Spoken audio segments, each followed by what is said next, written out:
Donc moi j'ai intitulé mon intervention « De bons yeux pour la vie, équilibre et vision ».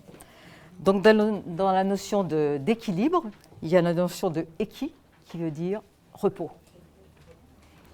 Donc l'exemple du repos parfait, c'est la balance qui tient juste sur une petite lame comme ça, triangulaire, et qui est absolument stable, et qui a l'air de ne rien peser du tout. Et c'est ça qui rend libre, en fait. Donc ça va être comment tout notre système postural va nous permettre de garder jusqu'à la fin le maximum de liberté. Donc la posture, en fait, elle naît du cerveau chez le bébé, qui va commencer à se mettre sur le ventre, à se redresser, et donc c'est le cerveau qui va induire le système postural. Et on va passer sur différentes postures. Donc, il va se mettre assis. Donc, il va inventer toute une nouvelle série. Bon, ben, je vais faire du tai chi. Toute une nouvelle série de chaînes musculaires. Après ça, il va chercher à se lever, comme je suis là maintenant, en s'agrippant au truc, à tout ce qu'il trouve. Et donc, il va induire de nouvelles chaînes posturales. Et à chaque fois, les yeux sont les garants de l'horizontalité, en fait. Les yeux, c'est notre niveau à bulle. Et si vous avez déjà fait des stéréogrammes, par exemple, vous voyez très bien que dès que vous êtes un peu comme ça, le relief disparaît. Donc, l'équilibre se fait entre les yeux et la plante des pieds. Et entre les yeux et la plante des pieds, il va y avoir toute une série de chaînes musculaires qui vont passer, qui vont se croiser à divers niveaux, qui vont passer du devant dans le dos, puis à nouveau qui vont se croiser au niveau des jambes avec tous les tendons croisés que tout le monde connaît. Voilà, donc ça, je ne vais pas vous les détailler parce que j'arrête pas d'y passer 3 jours. Et alors, ce que je voulais vous montrer par ce système-là, c'est qu'en fait, la vision, c'est une globalité. Pour moi, il n'y a pas de séparation entre la vision, qu'on va dire ordinaire, qui est déjà quelque chose de pas ordinaire du tout, et les rêves, les fantasmes, les hallucinations, tout ça, ça fait partie du même système visuel, en fait. Sauf que ça va aller chercher des choses additionnelles à droite et à gauche. Donc, dans cette continuité, c'est aussi la continuité de la vie et la continuité de ce qui a été spécifié ce matin, ce qu'on appelle la vision, c'est-à-dire c'est notre vision du monde.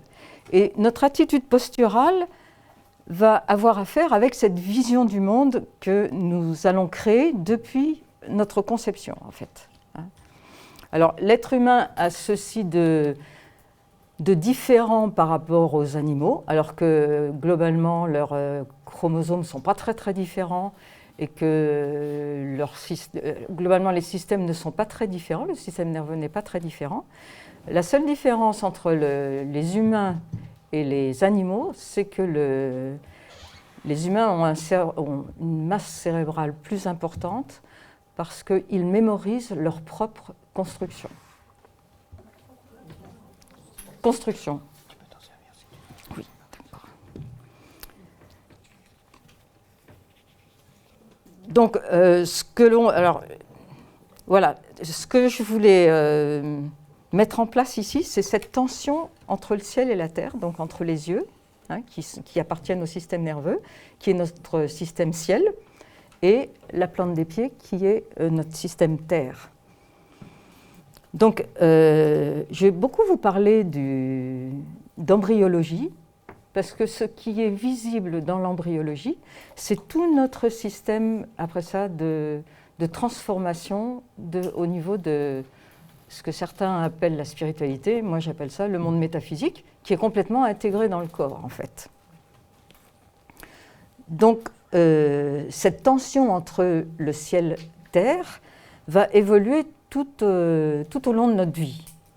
Donc, la première tension se fait in utero, où on voit l'ovule, en fait, qui descend, je ne vais pas vous raconter ce qui se passe avant, voilà, qui descend, simplement comment il fait pour tuer tous les autres ovocytes pour rester le seul, parce que souvent il y a plusieurs ovocytes qui sortent en même temps, mais celui qui prend la direction des opérations, il supprime tous les autres, et le reliquat de ça fait une espèce de pellicule autour de l'ovule dont il va se servir en fait. Ça fait comme une espèce de couronne de protection, comme un peu l'atmosphère autour de la Terre, qui fait une couronne de protection. Donc les spermatozoïdes vont arriver, et s'ils sont très nombreux, c'est parce qu'ils se font la courte échelle. Il y a absolument besoin de cette quantité de spermatozoïdes pour qu'à un moment, il y en ait un qui réussisse à pénétrer. Mais le spermatozoïde ne pénètre pas en force. En fait, l'ovule va choisir le spermatozoïde qui a le génome le plus éloigné du sien, c'est-à-dire celui qui va être le plus complémentaire au sien. Donc on voit déjà que dès le premier œuf, il y a un choix. Le choix de la vie commence à se faire. Et à partir du moment où ce spermatozoïde est rentré, plus personne ne peut rentrer. Tous les autres disparaissent. Et cette pellicule qui est autour de l'œuf, du coup, s'appelle la pellucide, ce qui est quand même assez intéressant. C'est-à-dire, l'œuf va voyager dans la trompe avec cette membrane pellucide que vous écrivez comme vous voulez. Voilà. Donc après ça, il va cheminer pendant une 50-55 heures jusque vers l'utérus où il va s'incruster. Mais il ne peut s'incruster. La mère, en fait, envoie une carte de visite à cet œuf pour lui demander s'il veut bien s'incruster chez elle. Et c'est une hormone, en fait, qui est très particulière, parce qu'elle est très très proche au niveau moléculaire du cannabis. Et on pense que les gens qui fument du cannabis, c'est des gens qui tentent d'oublier que c'est eux qui ont choisi de s'incarner. Parce que cette carte de visite que donne la mère, l'œuf va la prendre ou pas, c'est-à-dire s'il est d'accord. À ce moment-là, il y a une négociation pour savoir à quel endroit dans l'utérus va s'incruster l'ovule. C'est une façon romancée de raconter la physiologie. Hein. Voilà. Parce que si je vous mets des noms et tout ça... D'accord. Je vous vois rire, alors je me dis bon. Non. Et alors, ce qui est très intéressant, c'est que ça correspond exactement à ce qui se passe dans l'univers avec la Terre. On peut dire qu'il y a l'attraction du Soleil, et puis il y a les vents solaires autour de la Terre, hein, qui ont fini par donner naissance à la Terre, qui s'est installée à une certaine distance du Soleil. Et quand on compare les photos prises avec des microscopes électroniques qui permettent de voir ce moment qui est absolument minuscule, on a exactement les mêmes photos que les photos qui viennent de l'espace. C'est très, très troublant, en fait. Vous pouvez redire qu'est-ce qui est exactement pareil dans le système solaire ? Oui, c'est l'attraction du Soleil par rapport à la formation de la Terre, avec autour l'atmosphère qui est comme cette pellucide, en fait, et il y a toute une série de vents solaires qui sont tout autour et qui, à la fois, qui vont créer, j'allais dire, cette espèce de matrice qui est la spirale du système solaire, en fait. Donc, au niveau une fois que l'œuf est arrivé dans l'utérus, il commence à s'incruster, et à ce moment-là, il y a une couche intérieure, enfin une couche qu'on va appeler l'ectoderme, et qui est l'amnios. Hein, et l'amnios, c'est l'âme, donc c'est notre partie spirituelle, et la partie terre, qui est le vitellin, hein, qui est juste en dessous. Donc pour l'instant, on a juste ces deux couches qui, tout d'un coup, à un moment, on se rend compte, et ça dure même pas une heure, hein, on a réussi à prendre des photos, étant donné que l'ectoderme pousse plus vite que l'endoderme, il y a un siphon qui s'organise entre les deux, hein, et c'est l'ectoderme qui aspire la terre, on va dire, l'endoderme, et ça fait vraiment comme un typhon, comme on voit dans la nature. Et au milieu de ce typhon va se former une couche intermédiaire, donc il y a des cellules qui vont être aspirées, va se former ce qu'on va appeler le mésoderme, le méso parce que c'est entre les deux, et petit à petit, donc l'ectoderme et l'endoderme vont se rapprocher du mésoderme, et on va voir une espèce de petite amande, on va dire, qui est fait de 3 couches. Donc l'ectoderme va donner le système nerveux et la peau. La peau et le système nerveux appartiennent à la même couche embryonnaire. Il va y avoir l'endoderme entre les deux, et le plus extraordinaire, c'est qu'au bout de cette espèce d'amande, il va y avoir d'abord une espèce de petite vacuole pulsatile qui est le début du cœur. Donc vous voyez que le cœur se forme en premier. Et de chaque côté de cette amande avec cette vacuole pulsatile qui est juste au bout, vous avez 2 petites taches qui sont les yeux. C'est quand même intéressant. Pour l'instant, c'est rien d'autre que 2 petites... on ne peut même pas dire que ce sont des ocelles comme chez les insectes, c'est juste 2 petites taches en fait. Et puis vous avez l'endoderme qui va donner tous les organes intérieurs. Et le mésoderme, donc, qui est cette couche-là qui va maintenir les 2 yeux ensemble, ça va être notre couche humaine. C'est-à-dire, ça va être tout ce qui va donner les os, les muscles, et tout ce qui nous permet d'être des humains, en fait. Donc, après ça, cette espèce de petite plaque-là, mésodermique, va se plisser en haut. Il va y avoir un pli au milieu, comme ça, qui va se former, et ça va être le lieu où le système nerveux va s'enfermer là-dedans. C'est-à-dire, le système nerveux va se refermer de cette manière-là, et va être à l'intérieur. Donc, l'ectoderme, le système nerveux, ne va avoir qu'un désir, c'est de faire pousser des nerfs pour aller à la surface de la peau, c'est-à-dire pour aller retrouver de l'externe. Donc, et l'endoderme va faire tous nos organes, voilà, et qui vont faire du lien. Et il y a toute l'ossature et toute la musculature qui va faire le lien entre tout ça, qui va nous donner la mobilité, qui va nous donner le désir d'aller vers l'autre, en fait.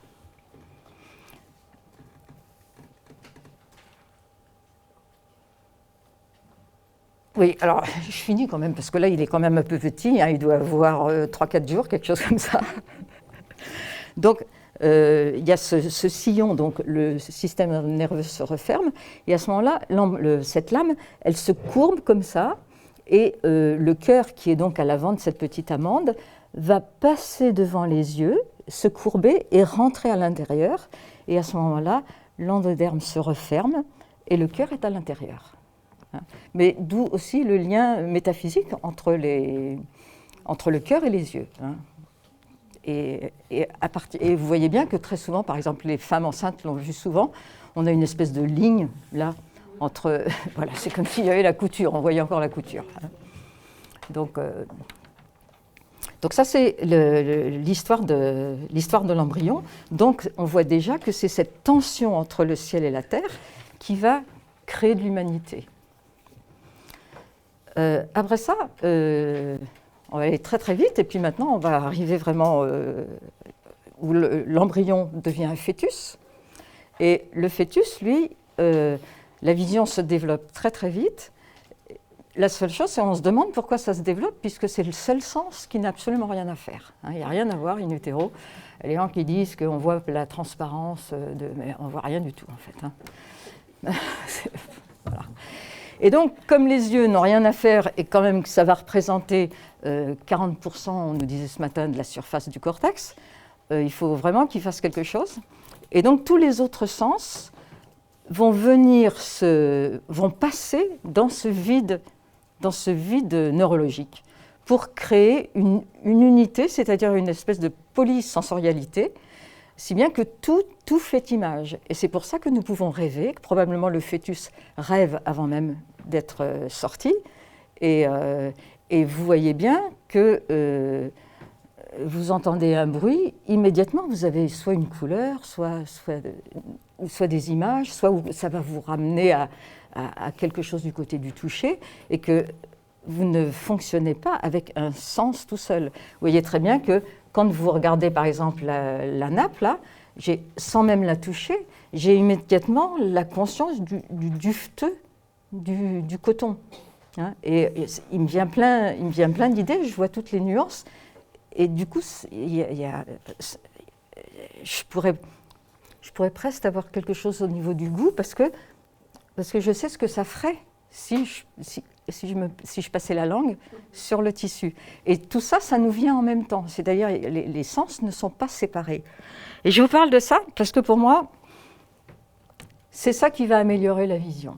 C'est si nous avons conscience de cette polysensualité, c'est-à-dire où nous regardons le monde, il y a moi et puis il y a le monde, et c'est un truc dur, où on est continuellement dans cette jouissance polymorphique de tout ce qu'on regarde en fait, de la qualité tactile ou même gustative, parce que par exemple vous avez tout un tas de poètes, tout un tas de gens pour qui une note de musique ça a une couleur, ou un mot a une...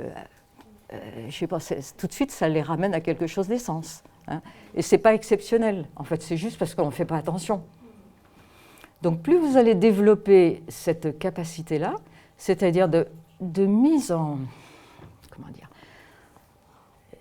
j'allais dire de mise en amour du regard qui est comme un toucher, exactement comme c'est pour le fœtus, et exactement aussi comment un enfant a été porté. C'est-à-dire cette douceur de la peau du bébé, ou il n'y a même pas besoin d'être, j'allais dire, de mettre un mot positif, c'est juste être en lien. Quand vous voyez la peau de quelqu'un, par exemple, tout de suite, vous avez conscience de son épaisseur, de la tension qui est derrière. Et c'est avoir conscience de ça qui fait que votre regard, il peut être complètement tranquille, parce que vous avez toutes ces informations, vous n'avez pas besoin d'aller chercher l'information qui fait un regard dur. Et c'est ce regard dur que nous avons généralement par rapport au monde qui fait que nous perdons la vision. Et que le but, en fait, de la vie, c'est de retrouver cette polysensorialité fœtale dans la réalité extérieure, mais en conscience. Hein. Donc, c'est tout un mécanisme de conscience. Le fœtus met en place la matérialité de ça, et à partir de la naissance, il va falloir retrouver cela en conscience. Donc, vous pouvez imaginer ce qu'est une naissance. Une naissance, c'est exactement comme la chenille, qui est un être qui se balade partout, et tout d'un coup, elle meurt, et elle ne sait pas ce qu'elle va devenir. Elle n'a aucune idée de ce qu'elle va devenir. Et c'est vraiment une mort. Donc c'est ce qui se passe pour le bébé, sauf quand ils naissent dans des conditions comme ça arrivait autrefois chez les peuples premiers, où par exemple, ils naissaient dans les grottes, ou ils naissaient dans l'eau, c'est-à-dire essayer de faire le moins violemment possible cette première mort à un premier monde, pour être accueillis dans un monde où il va falloir retrouver ce premier monde. On va passer notre temps à essayer de retrouver ce premier monde.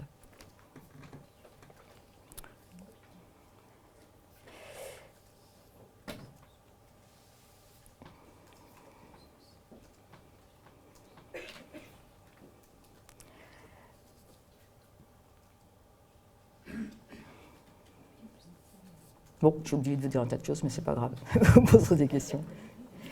Donc, vous voyez tout ce cheminement dans le corps qui va, tous les réflexes dont on nous a parlé ce matin vont permettre d'arriver à équilibrer le devant, le dos, et avec ça, on arrive à un système symbolique, c'est-à-dire le dos, qui est essentiellement l'endroit où il y a le système nerveux, hein, va être en lien avec le paternel.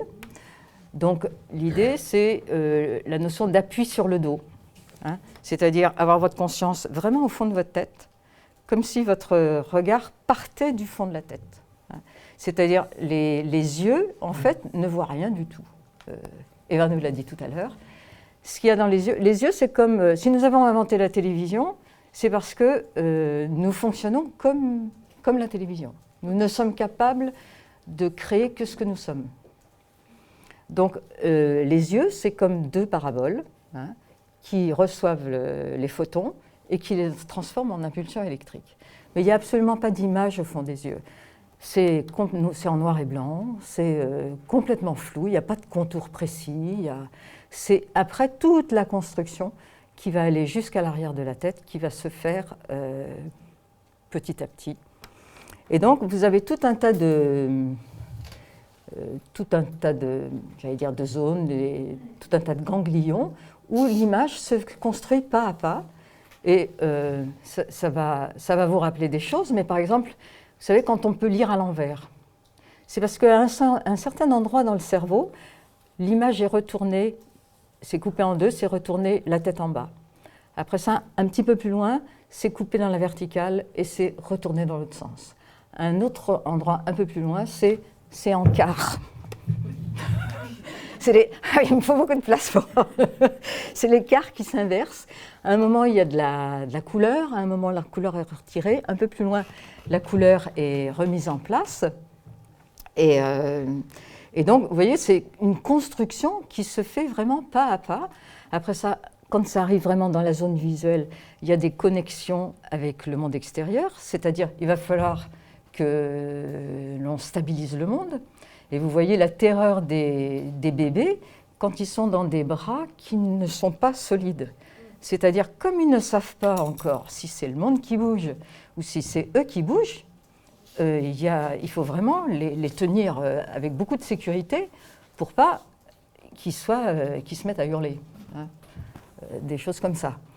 Donc, il va falloir que le corps l'image puisse être en connexion avec est-ce qu'on est en train de bouger, est-ce qu'on est en train de se retourner, et tous les réflexes dont on nous a parlé ce matin sont hyper importants pour, par exemple, l'apprentissage de la lecture ou de l'écriture. Parce que vous voyez qu'un P, un D, un Q sont les mêmes lettres en fait, mais qui se retournent tout le temps. Donc si ce n'est pas inscrit dans le corps déjà, pour l'enfant, ça va être à chaque fois une lettre, voilà, et lui, il va faire des confusions selon qu'il y a eu un problème à un des niveaux et qui correspond probablement à un de ces réflexes primitifs dont on nous parlait ce matin. Donc cette tension entre le ciel-terre va s'organiser à l'horizontale, dans le trajet ici. Donc, la meilleure position, c'est de sentir que c'est vraiment comme si vous étiez appuyé contre un mur ou appuyé contre un arbre et que vous ouvrez votre vision et que vous pouvez passer de loin, après, regarder globalement et sentir que les yeux, il faut surtout leur foutre la paix. Ils sont là comme deux boules qui sont posées sur des coussins et ils font rien. C'est là derrière que ça se passe. Alors, tout ça aussi pour vous montrer que nous sommes un système qui est complètement unifié. C'est-à-dire, nous sommes un système holographique, puisque vous savez que tout le corps est inscrit sur l'iris.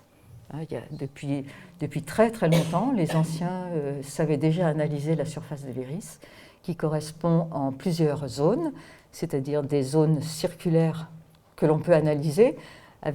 Si on met une lumière rasante, on voit que ça fait plein de petits reliefs, et c'est l'analyse de ces reliefs en fait, qui permettent de savoir quels sont les systèmes dans les zones circulaires. On analyse les systèmes digestifs, etc., ou les zones, c'est-à-dire au niveau radiaire. Donc, par exemple, les gens qui ont le tour près de la pupille très jaunâtre, c'est que votre système est envahi d'urée. Donc, les gens qui font de l'iridologie, c'est quelque chose de diagnostique. Et pour en avoir fait quelque temps, c'est d'une précision. Les gens qui en font beaucoup, parce qu'il faut une grande expérience, les gens qui en font beaucoup ont une précision incroyable. Vous pouvez aussi l'avoir dans les pieds. Vous savez que sous les pieds, vous avez toutes les zones du corps, autour, sur les oreilles aussi. Ah oui, les oreilles, c'est assez particulier. Parce que c'est la peau des oreilles, c'est ce qui nous reste des poissons. C'est-à-dire la peau des oreilles n'est pas tout à fait la même que la peau que l'on a partout. Ce sont comme des toutes petites écailles qui sont les unes à côté des autres. Et il y a une école de connaissances chinoise qui est très ancienne, mais qui n'existe presque plus, où les maîtres, quand les élèves n'arrivaient pas à déterminer le cheminement d'une certaine petite écaille où ça conduisait dans le corps, ils trempaient un cheveu dans du piment et ils touchaient l'écaille qui correspondait et l'élève sentait immédiatement tout le cheminement à quoi cette écaille, c'est microscopique, hein, je peux vous dire. Bon, il n'y en a plus beaucoup qui savent faire ça, j'imagine, même en Chine. Et donc vous le voyez aussi dans les mains.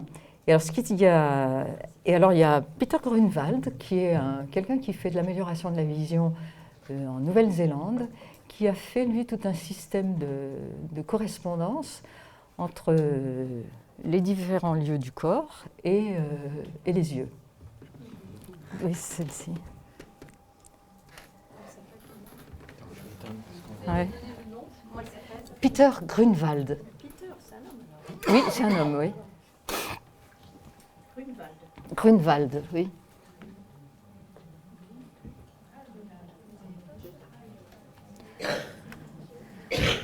Donc vous voyez là ce qui est les différents systèmes. Ah oui. En haut. D'accord. Donc vous voyez en particulier quelque chose qu'on va retrouver aussi dans l'œil, au niveau du diaphragme. Le diaphragme correspond au cristallin. Hein, d'où la nécessité de respirer et de faire bouger votre diaphragme. Pas seulement pour les larmes. Le bas tout le bas ici, le plancher pelvien aussi, est très important et souvent la cataracte est liée à des gens qui ont eu des gros problèmes intestinaux, en particulier des constipations récurrentes. Des gens qui ont eu des constipations récurrentes, étant donné que les fibres du cristallin en fait, sont, j'allais dire, des fibres éternelles parce qu'elles n'ont pas de noyau. Donc le cristallin continue à grandir jusqu'à la fin de nos jours, en fait. C'est... Merci. Il y a quelques cellules comme ça dans le corps qui sont des cellules quasi-éternelles, on peut dire. Hein. La seule chose, c'est qu'elles ont du mal à se régénérer. Et le cristallin est en fait fait comme un oignon, avec toute une série de couches successives qui glissent les unes sur les autres pour, avec au milieu, une zone un peu plus dure, qui est toujours très transparente. Donc votre cristallin, il est tendu avec des tendons qui sont sur des gros muscles à l'intérieur des yeux. Et donc, théoriquement, votre œil est au repos quand vous regardez au loin. Et dès que vous regardez près, ces petits tendons se déforment le cristallin. Et à ce moment-là, ça change la focale du cristallin.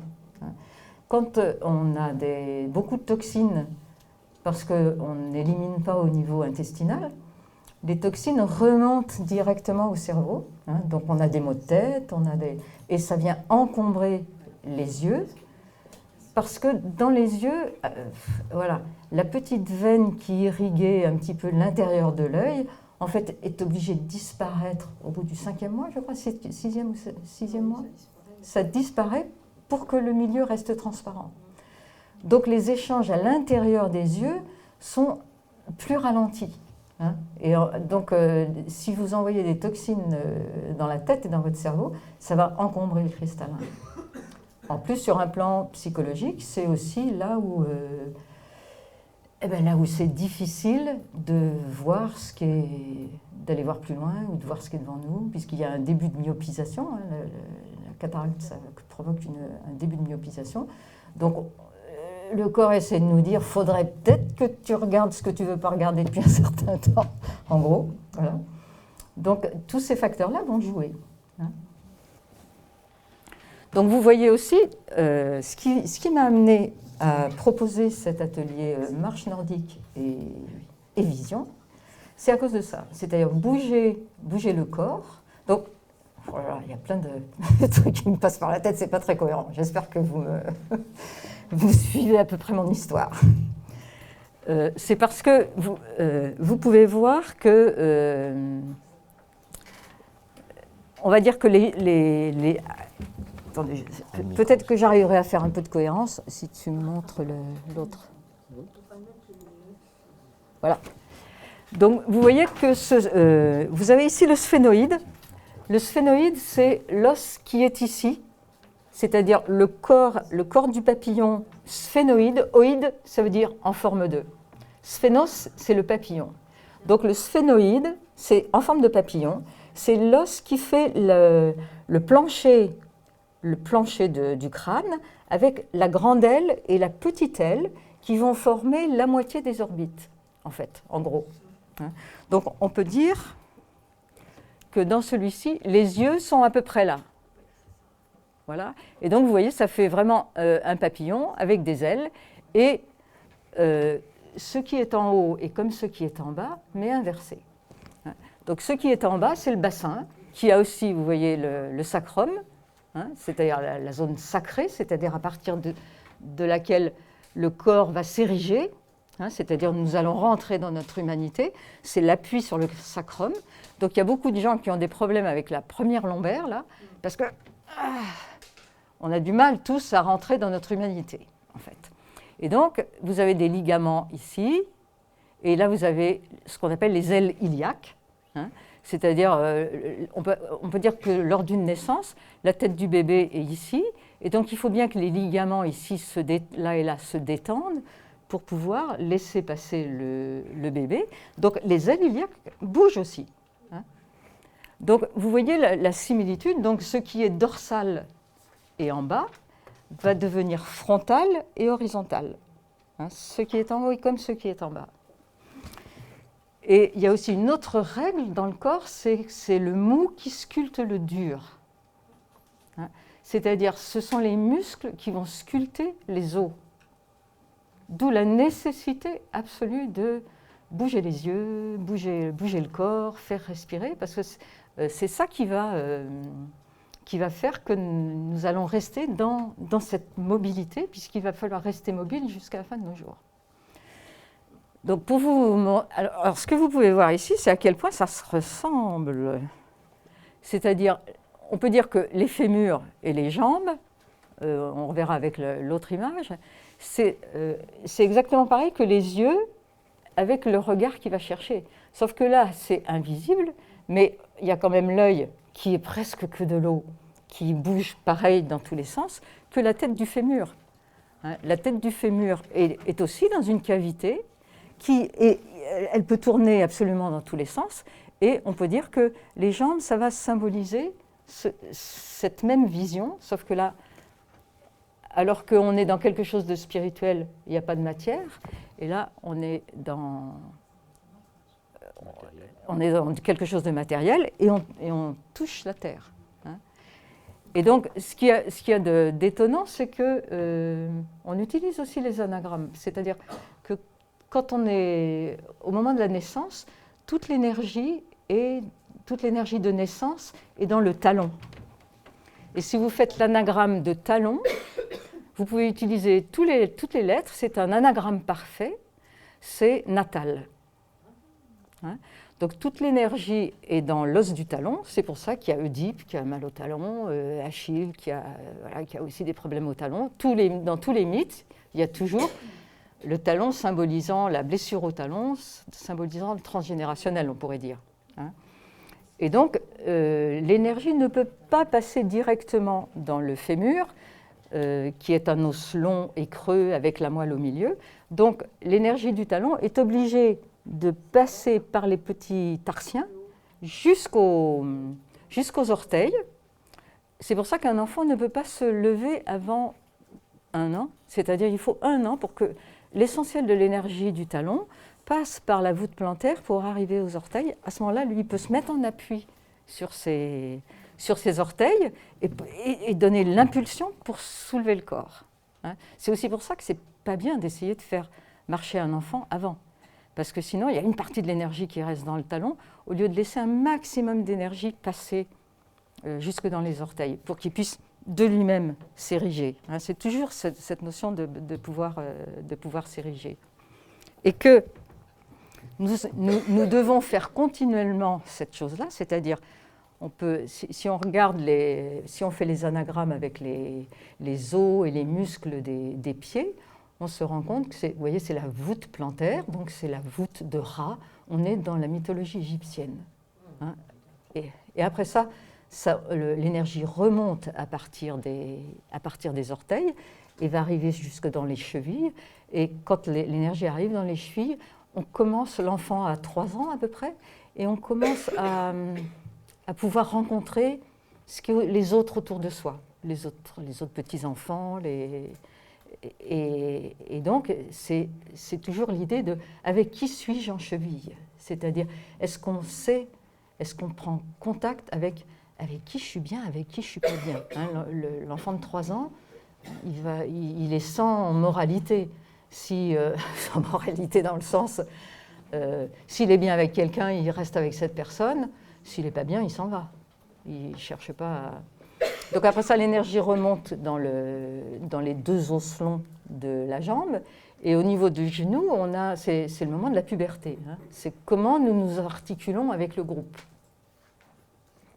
Donc tous les problèmes de genoux, c'est là où ça n'a pas été forcément clair à l'époque, quand l'énergie est arrivée à cet endroit-là.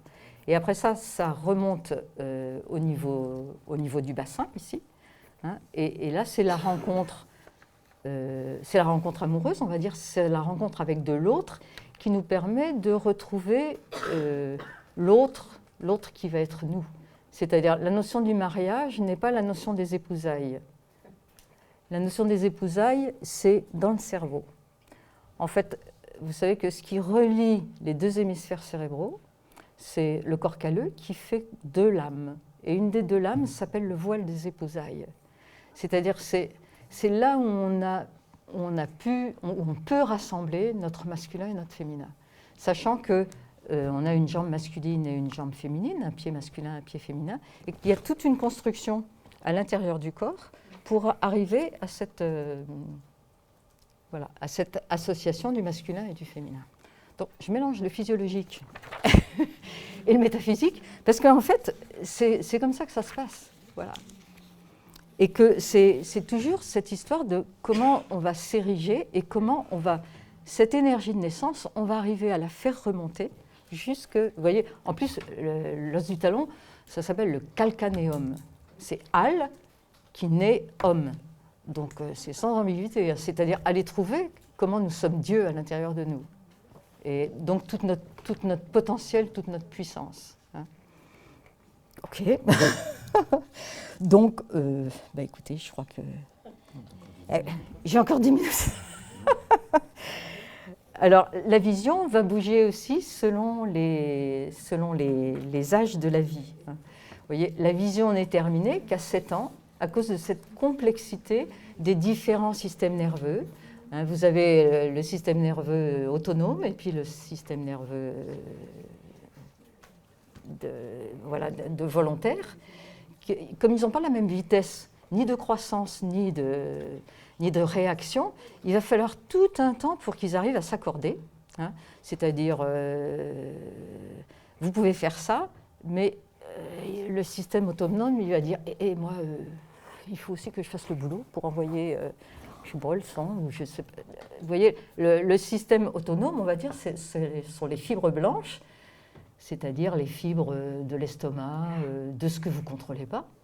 Hein, et le système volontaire, vous voyez ce qu'est le système volontaire. Hein.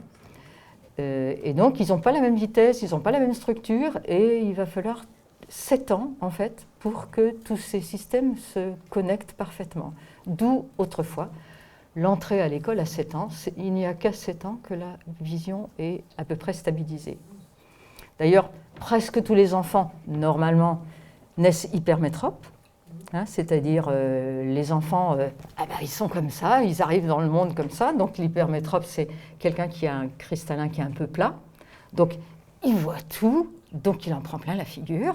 Donc petit à petit, à partir jusqu'à 7 ans, il va refermer un petit peu, il va se bomber davantage et il ne va être hémétrope qu'à 7 ans. Grosso modo, hein, c'est pas... voilà, c'est... À partir de 7 ans, ça va être après ça 14 ans, c'est l'âge de la puberté. C'est le genou, c'est la rencontre avec l'autre en particulier avec la montée de la puberté. Et la plupart des enfants, en fait, vivent sans information cette espèce de montée hormonale. Voilà, ça les envahit. Personne ne leur a parlé de ça. Ils ne savent pas quoi faire de toutes leurs émotions. Et souvent, c'est à cet âge-là qu'ils commencent à devenir myopes. Parce que du coup, ils rétrécissent leur monde. Hein, donc les grands moments de myopie, c'est l'entrée à l'école, la puberté, et un dernier flot quand on va à l'université et qu'on ne sait pas ce qu'on va choisir, on ne sait pas ce qu'on va faire après, où là justement, le jeune adulte, au lieu de se dire « bon, ça va, je vais trouver », se met dans des systèmes d'angoisse qui fait qu'il rétrécit son monde. Et après ça, quand la myopie, elle arrive beaucoup plus tard, il faut tout de suite se demander « attends, qu'est-ce qui est en train de rétrécir mon monde? Quelle est l'angoisse qui me monte et qui fait que je suis obligée de fermer un peu ?» Et on trouve relativement rapidement. Après ça, nous sommes régis donc par, ça fait donc 7, 14, 21, hein, on n'est pas adulte à 18 ans, ça c'est clair, c'est 21 ans. Donc là, sur les 3 premiers cycles de l'enfance. À partir de 21 ans, on va avoir 3 fois 7 ans, qui sont les cycles où il va falloir s'expérimenter un maximum. C'est-à-dire, je ne sais pas, changer souvent de boulot. Je vous dis ça, c'est pas toujours facile, mais expérimenter beaucoup de choses avec son corps pour aller toujours plus loin dans nos potentialités, pour réveiller, voilà, pour mettre dans le monde, en fait, et pour confronter très très loin à l'intérieur de nous si le monde répond. C'est toujours ce tissage entre l'interne et l'externe. Et puis, on arrive à 42 ans, où là, la plupart des gens commencent à devenir presbytes, parce qu'ils continuent à être le nez dans le guidon, en fait, hein, à vouloir, surtout maintenant, avec le jeunisme, il faut vraiment continuer à... Voilà. Et alors qu'en fait, le corps, la presbytie, c'est la conscience qui nous demande de prendre du recul, hein, de prendre du recul, de prendre de la hauteur, de prendre de la largeur aussi. Et donc, théoriquement, c'est le moment où on doit pouvoir, j'allais dire, commencer à gérer une équipe, ou commencer à enseigner les trucs qu'on sait, ou voilà, arriver à élargir un petit peu en prenant de la hauteur et en commençant à donner tout ce qu'on a acquis justement pendant les 3 cycles précédents. Si on ne le fait pas, eh bien, la conscience elle va le faire à notre place, c'est-à-dire elle va précipiter notre presbytie. Voilà. Et après ces 3 cycles... De parler plus fort? D'accord. Ok. Et donc, après, ça va être les cycles où, là, pendant ces 3 cycles suivants, on était vraiment dans l'ouverture à enseigner, à redonner tout ce qu'on avait exploré, en fait, toute notre expérience. Plus tard, ça va être les gens vont venir vous demander votre sagesse. Donc là aussi, il faut arrêter de vouloir aller à l'extérieur. C'est une des choses qui est paradoxale avec, par exemple, l'envie de voyager quand on est à la retraite. Peut-être qu'au début, oui, on a envie de voyager, mais relativement rapidement, en fait, on se rend compte que ce n'est pas de ce voyage-là dont il s'agit. L'un n'empêche pas l'autre, hein, mais ce n'est pas forcément un but. Hein, mais bon, ça, chacun fait comme il peut. S'il n'a pas voyagé avant, il a envie de voyager, etc. Mais à chaque fois, les yeux vont vous le signaler. Hein. Donc voilà, c'est en gros tout ce que je voulais vous dire. Donc il y a tout cette... D'abord, ce que je voulais vous signaler, c'est que nous avons toujours, dès le départ, la responsabilité de notre incarnation. Hein. C'est-à-dire qu'il n'est pas question de se dire ah oui, mais je suis venu, mais c'est pas moi qui l'ai voulu. Hein. Et à partir du moment où on rentre là-dedans, on est aussi responsable de sa vision et on peut gérer le corps en fonction de garder cette fluidité. Hein. Et si en vieillissant, on se rigidifie, à ce moment-là, les lunettes deviennent de plus en plus épaisses, mais elles ne sont que la manifestation, en fait, de nos rigidités. Hein, cet été, on a fait un stage et je me suis entendue dire oui, vieillir, c'est rajeunir en conscience. C'est-à-dire, en fait, c'est une lutte de tous les jours de lutter contre l'image que cette société voudrait que nous ayons de la vieillesse. C'est-à-dire on marche de moins en moins. Et une des preuves que la conscience, elle n'est pas d'accord, c'est les gens qui se cassent le col du fémur. En fait, ils ne se cassent, c'est le col du fémur qui se casse lui-même. Hein? Ah ben, il est parti. Voilà. Donc, vous savez que la partie qui est en biais comme ça du col du fémur, ça s'appelle le trochanter. Hein? Donc, vous voyez que il est orienté comme ça, c'est-à-dire il faut toute cette mobilité qui est dans on va dire la rotule du fémur, il faut absolument le planter en terre. Si on a voulu être avec les anges, le trochanter va se casser, histoire qu'on visite ce truc-là. Hein. Et aussi, ça va nous redonner l'exigence d'aller continuer à aller chercher l'énergie qui est dans le talon pour à chaque fois faire remonter les choses. Donc l'important, c'est d'arriver à garder cette souplesse. Hein. C'est pour ça que un des meilleurs exercices, c'est de danser. Hein, c'est de danser, c'est de faire ce que j'ai aimé moi dans la marche nordique, c'est que ça va être difficile de rester le nez contre le machin et de vous parler. C'est que dans la marche, vous avancez le pied, mais vous pouvez le reculer. Vous pouvez avancer le genou et vous pouvez reculer. Mais quand vous avancez la hanche, vous ne pouvez plus reculer. Vous êtes engagé par rapport à vous-même. C'est cette notion de l'engagement, c'est-à-dire que tout votre corps est engagé, exactement comme quand l'œuf il a accepté l'invitation de se mettre dans l'utérus, il est engagé. On est engagé dans notre incarnation. Et c'est, si vous voulez, et cette notion de vision dont je vous parlais là, où on a l'impression de toucher la matière quand vous regardez une fleur, c'est presque comme si vous étiez dans la surface, que vous pouviez la ressentir dans tout votre corps. C'est cet engagement par rapport aux vues.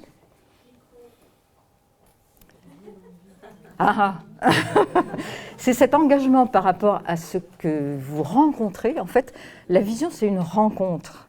Hein. C'est-à-dire, si vous ne rencontrez pas, si vous restez bien tranquillement ici, votre énergie, elle est là, elle n'est pas partagée, donc vous n'avez pas une vraie information. Vous avez une information sèche, dure, alors que quand vous allez vraiment à la rencontre de n'importe quoi, en fait. Je ne sais pas, l'autre jour, je commençais à râler parce qu'il y avait un paquet de Marlboro là, qui était par terre, etc. Et puis tout d'un coup, j'ai lâché le truc, j'ai vu que c'est assez joli, il y avait une feuille morte juste à côté, et il y avait une espèce de petite bosse du macadam. Mais on l'aurait découpé comme ça, on l'aurait mis au musée, c'était un truc d'art contemporain qui était super. Hein. Voilà, donc vieillir, c'est nous demander de lâcher tous nos conformismes, tous nos modes de pensée, pour garder cette espèce de souplesse. Et à ce moment-là, le trochanter ne va pas se casser. Hein. Et quand le trochanter se casse, c'est que l'énergie... le fémur, c'est ce qui fait mur. Hein. Donc, la conscience le casse pour que ça arrête de faire mur, pour que ça remonte. Voilà. Voilà, c'est tout ce que je vais vous dire. C'est pas mal.